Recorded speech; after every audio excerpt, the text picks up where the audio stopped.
ओम नमस्ते जी। आपका स्वागत है आर्य टू आर्य के अंदर।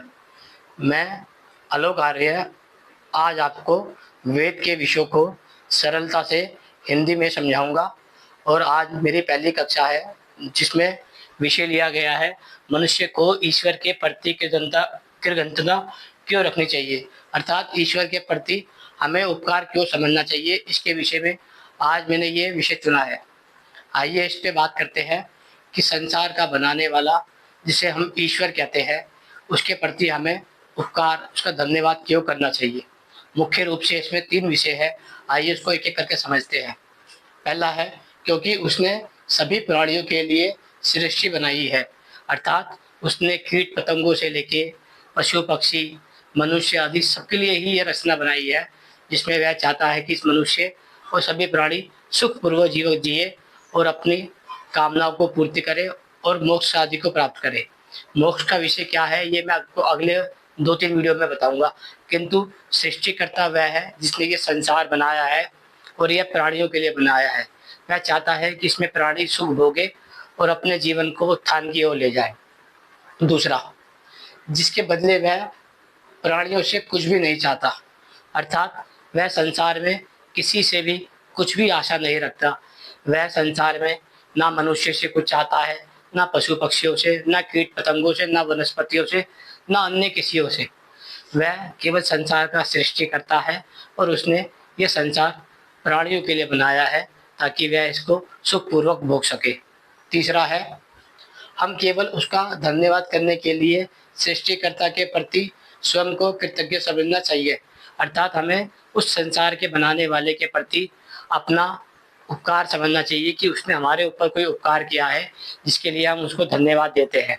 अगर वह इतनी सुंदर सृष्टि नहीं बनाता, वह सूरज चांद तारे और वनस्पतियाँ फल फ्रूट ना बनाता, तो मनुष्य कैसे जीवन जीता। उसके जीवन के लिए ही उसने ये सारी व्यवस्थाएं दी है। हमको शुद्ध जल दिया है, अग्नि दी है, वायु दी है। ये सारी चीज़ें उसने मनुष्य के लिए दी है, प्राणियों के लिए दी है। वह चाहता है कि ये सब सुखपूर्वक हम भोगे, यह सब कुछ हमारा है। लेकिन इसका जो मालिक है, इसका जो कहते हैं राजा है, वह संसार का परमात्मा है, अर्थात सृष्टिकर्ता ही इस संसार का एक अकेला राजा है, जिसके प्रति मनुष्य को यह कृतज्ञता रखनी चाहिए कि उसने ये सारी चीज़ हमको दी है और हमें इसे न्यायपूर्वक और सुखपूर्वक भोगना है। जब आप इस सृष्टि को न्यायपूर्वक और सुखपूर्वक भोगते हैं, तो इसका अर्थ ये होता है कि आपने उस सृष्टिकर्ता के नियमों को पालन कर लिया है। अर्थात वह चाहता तो बदले में आपसे कुछ ले सकता था, जैसे वह आपको अपना गुलाम बना सकता था, चाहता तो वह आपको अपने इशारों पे नचा सकता था। लेकिन उसने संसार में किसी को भी अपने इशारों पे नहीं नचाया। उसने केवल यही कहा है कि मनुष्य को मनुष्य बनना चाहिए और पशुओं के प्रति प्रेम करना चाहिए, प्रकृति के प्रति अपना कर्तव्य समझना चाहिए और इसको न्यायपूर्वक भोगना चाहिए। अर्थात एक मनुष्य को दूसरे मनुष्य का सम्मान करना चाहिए और आपस में प्रेम पूर्वक रहना चाहिए। यदि आप इस विषय को समझ लाते हैं, तो इसका मतलब ये होता है कि आप उस संसार में बनाने वाले सृष्टिकर्ता का एक नियम समझ गए कि मनुष्य को ये संसार जो दिया गया है, ये केवल सुखपूर्वक भोगने के लिए दिया गया है।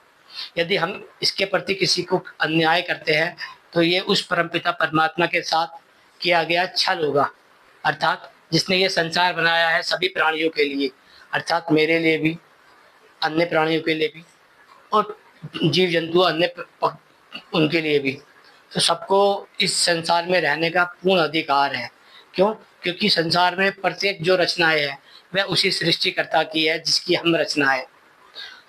हमारे माता पिता हो, हमारे पूर्वज हो, चाहे पशु पक्षी हो, चाहे कोई भी हो, इस संसार में जितनी भी सृष्टि है, सृष्टि कहते हैं अर्थात उस व्यवस्था को जिसे रचना कहा जाता है। तो ये जितनी भी रचना दिख रही है, ये सारी की सारी सृष्टिकर्ता की है। तो हमें इस सृष्टिकर्ता के प्रति अपनी कृतज्ञता, अपना उपकार समझना चाहिए और उसको धन्यवाद देना चाहिए कि उसने हम पे ये उपकार किया है।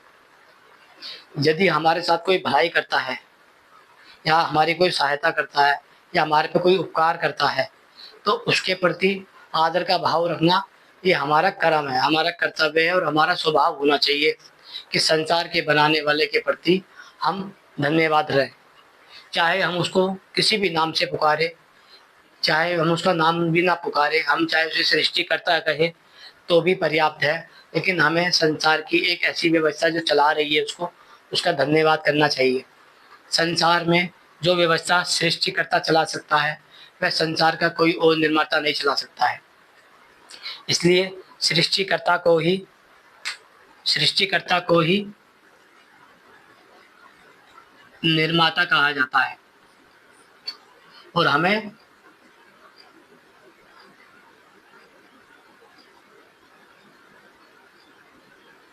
निर्माण कहा जाता है, अर्थात परमात्मा द्वारा बनाई गई जो सृष्टि है वह निर्माण कहलाती है।